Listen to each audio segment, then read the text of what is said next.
Mon nom coréen, c'est Lee Uksan. Je suis réfugié en Corée. Je suis boxeur professionnel.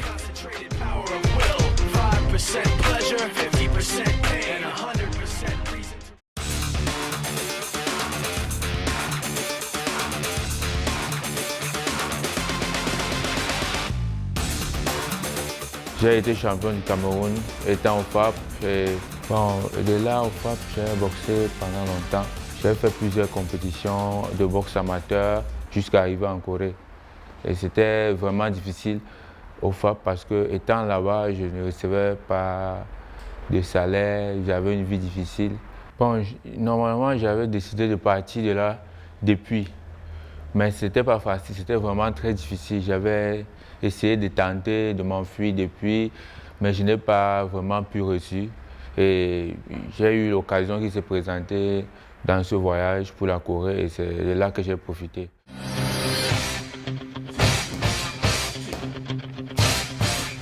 Moi, j'étais là, je ne savais pas vraiment, c'était difficile.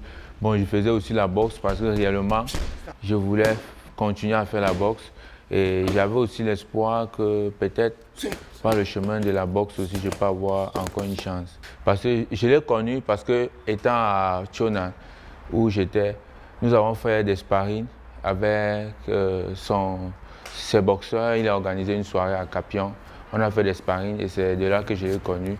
Et puis, j'ai communiqué avec lui à Facebook quand je suis quitté de là-bas, de Cheonan pour venir vers lui parce que je voulais les combats. Bon, là où j'étais, c'était difficile.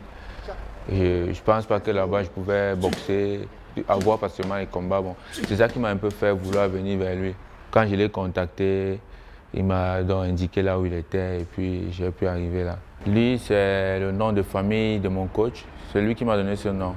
Et Uksan, il m'a dit c'est la montagne noire.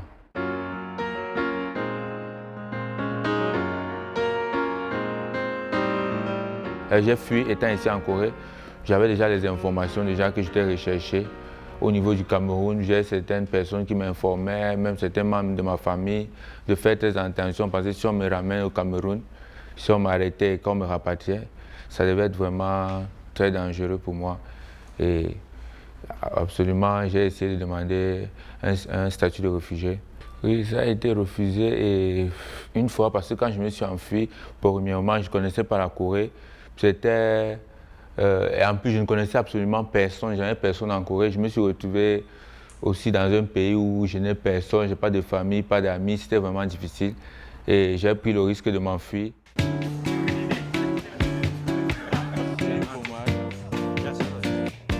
Après avoir le statut de réfugié, vraiment, je me suis ressenti libéré parce que j'avais toujours l'impression d'être en prison et que j'allais à un moment donné être renvoyé au Cameroun et je considérais que je suis livré au Cameroun, je suis peut-être un condamné à mort.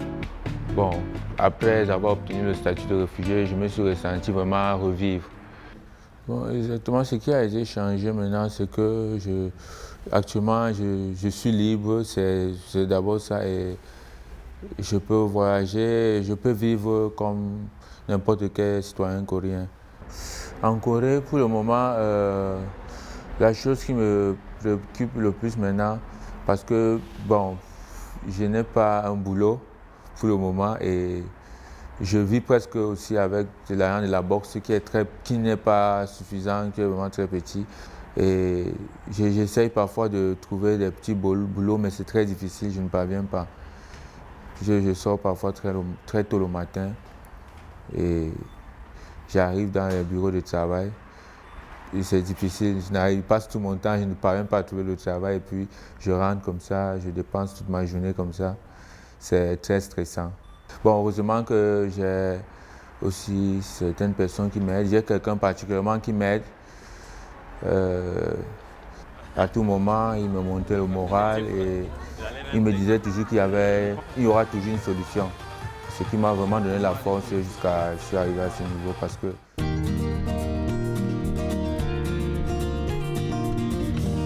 c'est un pays où je vois qu'il y a beaucoup de la sécurité en Corée. Quand on est en Corée, on se sent sécurisé. Déjà, c'est la première des choses qui m'intéresse le plus. En fait, je n'ai pas remarqué. C'est vrai qu'il y a certaines personnes qui sont parfois très curieux à me regarder, peut-être mes cheveux, mais je ne trouve pas des gestes racistes quand même. Je n'ai pas une mauvaise impression pour les Coréens.